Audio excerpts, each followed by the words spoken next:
बच्चों, आप लोगों का हमारे YouTube चैनल पर बहुत बहुत स्वागत है। आज हम आप लोगों के लिए 11वीं क्लास की दूसरी बुक शुरू करने वाले हैं और उसका जो पहला चैप्टर है वो राजनीतिक सिद्धांत है। हम आज वो आप लोगों को पढ़ाएंगे।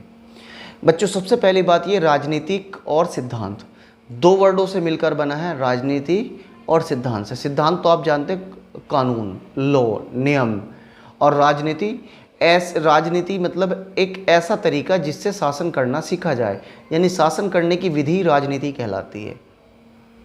अब बच्चों, राजनीति शब्द की उत्पत्ति ग्रीक शब्द पोलिस से हुई है, जिसका शाब्दिक अर्थ होता है नगर या राज्य।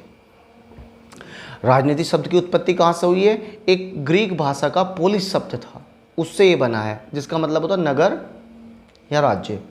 बच्चों, राजनीति में बहुत बड़े बड़े विद्वान गुजरे हैं जिन लोगों ने अपने विचार दिए, जैसे अरस्तु है, प्लेटो है, रूसो है, कार्ल मार्क्स है, कौटिल्य है, अंबेडकर है। राजनीति के विषय में इनकी अपनी खुद की सोच है और इनकी अपनी राजनीतिक शैली भी है, यानी राजनीति करने का तरीका भी है, पॉलिटिक्स का तरीका भी है। और पॉलिटिक्स के तरीके को अगर हम देखें तो it is a way to the rule शासन करने का वे है, ये तरीका है शासन करने का। अब बच्चों, राजनीति क्या है?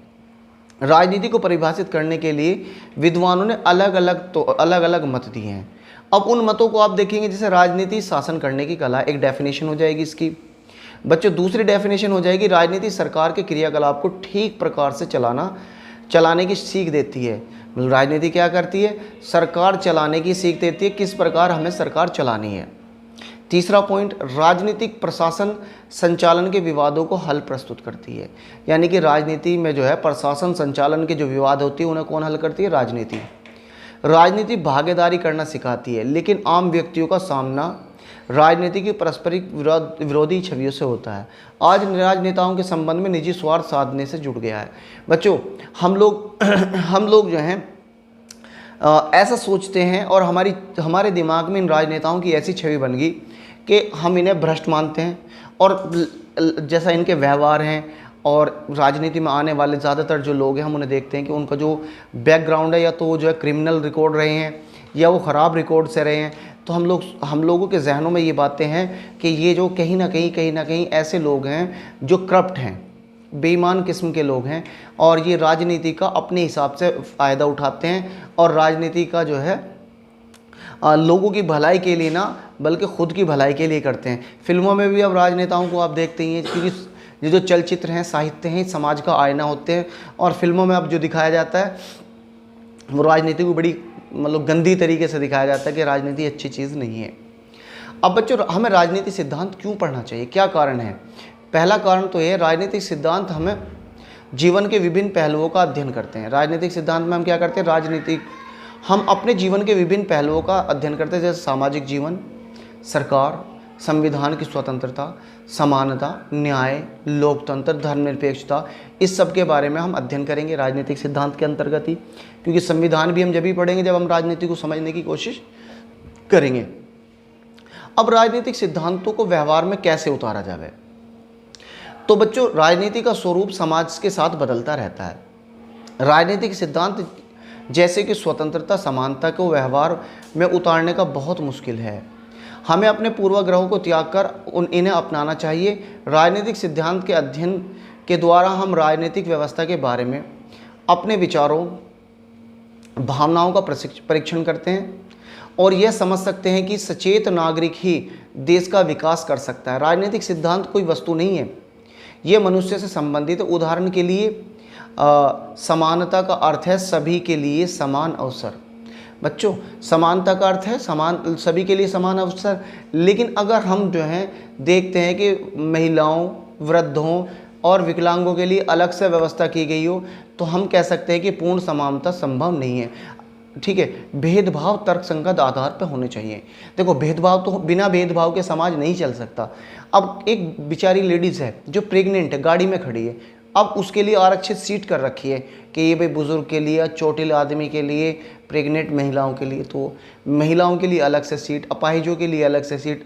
तो भाई ये क्या, ये कोई समानता थोड़ी है? लेकिन नहीं, समानता तो नहीं है, लेकिन जो है एक भेदभाव है, क्योंकि हम पूरी तरीके से ऐसे समानता नहीं ला सकते। हम एक ही रेस में है ना, कमज़ोर वर्ग को और मजबूत वर्ग को नहीं दौड़ा सकते, क्योंकि अगर कमज़ोर और मजबूत वर्ग दोनों एक साथ दौड़ेंगे तो जीतेगा तो मजबूत मजबूत वर्ग ही।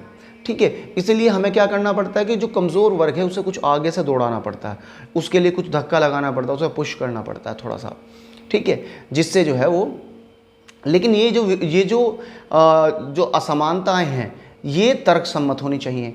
ऐसा नहीं कि भाई आप जो है असमानता पैदा कर रहे हो और किसी खास वर्ग को बगैर किसी उसके लाभ दे रहे हो। हमें राजनीतिक सिद्धांत क्यों पढ़ना चाहिए? देखो बच्चों, भविष्य में आने वाली समस्याओं को समय पर एक उचित निर्णय लेने वाला नागरिक बनने के लिए।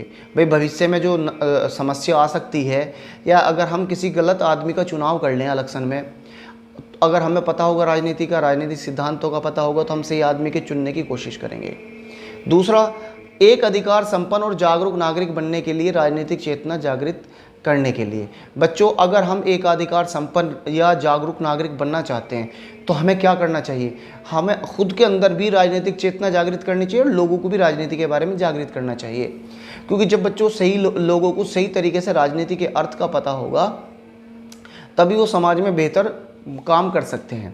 समाज से पूर्वाग्रहों को समाप्त करने तथा एकता कायम करने के लिए बच्चों, देखो, अगर हम राजनीतिक सिद्धांत नहीं पढ़ेंगे तो कुछ पूर्वाग्रह हमारे दिमाग में पहले से रहेंगे। पूर्वाग्रह का मतलब होता है कि किसी भी बात को पहले से ही मान लेना, पहले से तय मान लेना कि ये तो ऐसे हैं। जैसे हम किसी के बारे में धारणा बना लें कि भाई ये तो फला जाति का आदमी है तो बेईमान होता है, ये तो फला धर्म का आदमी है तो ख़राब होता है, तो इसे तो हम पूर्वाग्रह कहते हैं, किसी बात को पहले से मान लेना। और अगर हम जिस राजनीति शास्त्र पढ़ेंगे, समाज का असली रूप पढ़ेंगे कि जो लोग हमें दिखाते हैं वो वास्तव में नहीं होता, तो ऐसे में क्या होगा? हम पूर्वाग्रहों से बचेंगे। दूसरी बात ये, इससे क्या होगा? एकता कायम होगी। वाद विवाद, तर्क वितर्क, लाभ हानि का आकलन करने के बाद सही निर्णय लेने की कला सीखने में के लिए हमें राजनीतिक सिद्धांत पढ़ना चाहिए। देखिएगा, जब हम राजनीतिक सिद्धांत पढ़ेंगे तो हर मुद्दों पर तर्क वितर्क करेंगे, और तर्क वितर्क करेंगे तो उसके लाभ और हानि का भी पता चलेगा। जब उनके हम कैलकुलेशन करेंगे तब हम क्या करेंगे? सही निर्णय लेने की कला सीख जाएंगे। ठीक है, इसलिए भी हमें राजनीतिक सिद्धांत पढ़ना चाहिए। शासन व्यवस्था की जानकारी के लिए बच्चों, हमारे देश में शासन व्यवस्था किस प्रकार चल रही है, शासक वर्ग किस तरीके से बिहेवियर कर रहा है, शासकों का काम क्या है और किस प्रकार से चल रहा है, ये सब जानने के लिए भी हमें क्या होना चाहिए? शासन व्यवस्था की जानकारी होनी चाहिए। लोकतंत्र की उपयोगिता का ज्ञान होना चाहिए कि लोकतंत्र कैसे उपयोगी है और इसे और कैसे उपयोगी बनाया जा सकता है। लोकतंत्र में हमारे राइट्स क्या और हम अपने राइट्सों को कैसे इस्तेमाल कर सकते हैं। अंतर्राष्ट्रीय शांति और सहयोग को बढ़ावा देने के लिए बच्चों, अगर सभी लोगों को राजनीतिक सिद्धांतों का पता होगा तो जो कुटीर चाल चाइना चलता है या पाकिस्तान चलता है या कोई और देश चलता है तो हमें उनका पता रहेगा, लोगों को भी पता चलेगा और हमारे यहाँ के लोगों को भी पता चलेगा कि राजनीति में ये लोग, राजनेता अपने फ़ायदे के लिए क्या क्या गलत काम कर जाते हैं। ठीक है, और अधिकार और कर्तव्य को समझने के लिए समझेंगे। भाई अगर हमें राजनीतिक सिद्धांत पढ़ेंगे तो हमें अपने अधिकार पता चलेंगे और फिर हमें अपने कर्तव्यों का भी पता होगा कि हमारे कर्तव्य क्या होने चाहिए, हमारे काम क्या होने चाहिए। अब राजनीतिक सिद्धांत का मुख्य विषय राज्य व सरकारें हैं। राजनीतिक सिद्धांत का मुख्य विषय क्या है? राज्य और सरकार। यह स्वतंत्रता, समानता, न्याय तथा लोकतंत्र जैसी अवधारणा का अर्थ स्पष्ट करता है।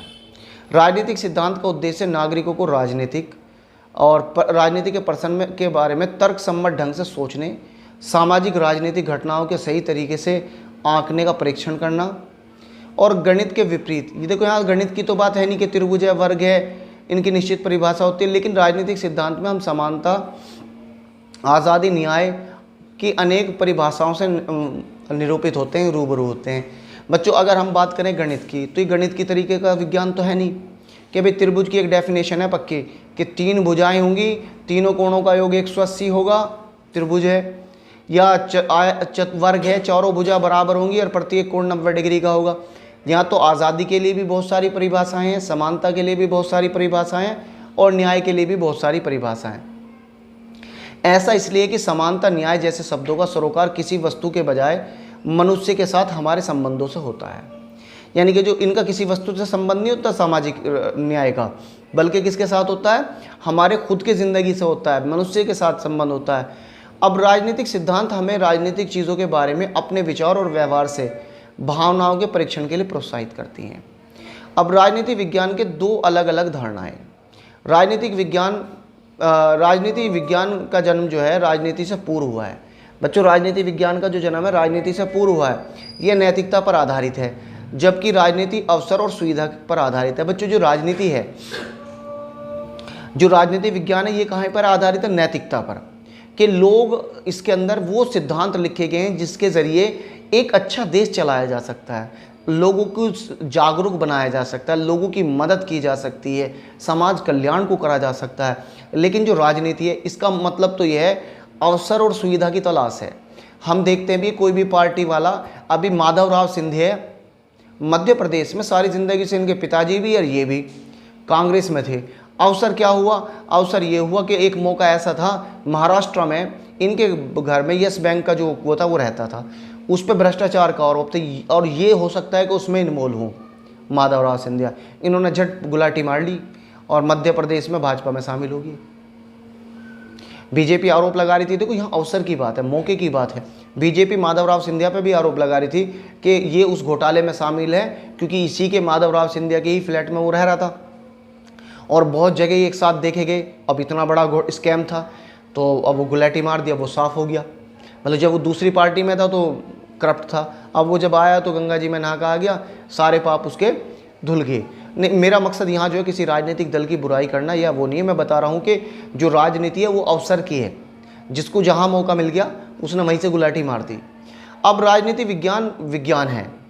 कुछ विद्वानों का मानना है कि राजनीति विज्ञान क्या है? विज्ञान है। वो क्या कहते हैं? उनका कहना है कि विज्ञान की, सबसे पहले मैं विज्ञान की डेफिनेशन बता दूं, किसी भी तथ्यों का क्रमबद्ध तरीके से अध्ययन करना विज्ञान कहलाता है। तो जो राजनीतिक विज्ञान, इसको जो विज्ञान मानते हैं वो लोग तर्क देते हैं कि जो राजनीतिक विज्ञान है ये भी क्रमबद्ध तरीके से इसका अध्ययन किया जाता है, इसमें भी प्रयोग संभव है, इसमें भी भविष्यवाणी करने की क्षमता है। इतिहास और समस्त विश्व इसकी प्रयोगशाला के रूप में प्रयुक्त किया जा सकता है। हम क्या कर सकते हैं? इतिहास को और पूरे विश्व को इसकी प्रयोगशाला के रूप में देख सकते हैं। अब बच्चों, राजनीति विज्ञान नहीं, कुछ लोगों का मानना है कि विज्ञान नहीं है, कुछ लोगों ने माना तो उन्होंने अपने तर्क दिए। अब जिन लोगों ने इसे विज्ञान नहीं माना तो उन्होंने क्या तर्क दिया? उन्होंने कहा कि भाई ये विज्ञान इसलिए नहीं है क्योंकि सबसे पहली बात तो इसके सिद्धांत स्पष्ट नहीं है। कोई चीज़ कहीं तो ठीक बैठती है, कहीं गलत बैठती है। एक चीज़ जहाँ ठीक है वहीं वो गलत है। जैसे भाई एक बार वोट जो है शुरुआत में कांग्रेस के भ्रष्टाचार के कारण बीजेपी को वोट मिला पहले इलेक्शन में। अब दूसरे इलेक्शन में क्या हुआ? भ्रष्टाचार के काफ़ी कुछ परेशानी जो है सरकार पे थी, नोटबंदी जैसे मुद्दे थे, देश की स्थिति खराब हुई थी, अर्थव्यवस्था खराब हुई थी, देश की अर्थव्यवस्था अच्छी करने के लिए आए थे। अब अगली बार जब इलेक्शन हुआ तो देश की अर्थव्यवस्था खराब होने के बावजूद भी प्रधानमंत्री जी जीत गए। तो कहाँ प्रयोग सही साबित हुआ? भाई किसी एक कारण के कारण जो है, एक वही कारण है, उस कारण के कारण सत्तागिरी थी और उसी कारण के मौजूद होने पर दूसरे की सत्ता दोबारा बन गई। तो इसे भी दूसरी चीज़ है, इसकी कोई निश्चित परिणाम नहीं निकलते, एक जैसे परिणाम नहीं निकलते, वो मैं बता चुका। इसकी कोई वास्तविक प्रयोगशाला नहीं है। आप बता दीजिए कहाँ पर इसके प्रयोग होते हैं? पूरा विश्व तो उन्होंने, विज्ञान वालों ने बता दिया, लेकिन इसकी कोई लैबोरेटरी कहाँ पर है? और इसकी अध्ययन की वैज्ञानिक विधि को भी अपनाया जाना संभव नहीं है, क्योंकि वैज्ञानिक विधि का मतलब ये होता है कि 2 + 2 4 होंगे, है ना। अगर किसी सिद्धांत को हम लेंगे तो वो सिद्धांत अप्लाई होगा। अभी हमने भविष्यवाणी कर दी कि भाई देश की अर्थव्यवस्था ख़राब है और बेरोज़गारी बढ़ी है, तो बीजेपी की सरकार उत्तर प्रदेश से हारेगी या दिल्ली से चली जाएगी। पता चला कि ये सब कुछ होने के बाद भी फिर दोबारा बन गई, तो ये तो फेल होगी भविष्यवाणी। विज्ञान में क्या होता है? विज्ञान में बताया कि भाई अगर हाइड्रोजन और ऑक्सीजन को परस्पर मिलाया जाए सही अनुपात में तो पानी का निर्माण होता है, हमेशा पानी ही बनेगा। कार्बन को ऑक्सीजन में चलाओगे तो या तो कार्बन डाइऑक्साइड बनेगी या कार्बन मोनोऑक्साइड बनेगी। तो इस तरीके से जो राजनीति विज्ञान है, इसके सिद्धांत जो है पूर्ण रूप से विज्ञान की कसौटी पे खरे नहीं उतरते। ठीक है बच्चों, अगर आप लोगों को हमारा वीडियो अच्छा लगे तो लाइक और शेयर ज़रूर करें। वीडियो देखने के लिए आप लोगों का बहुत बहुत धन्यवाद।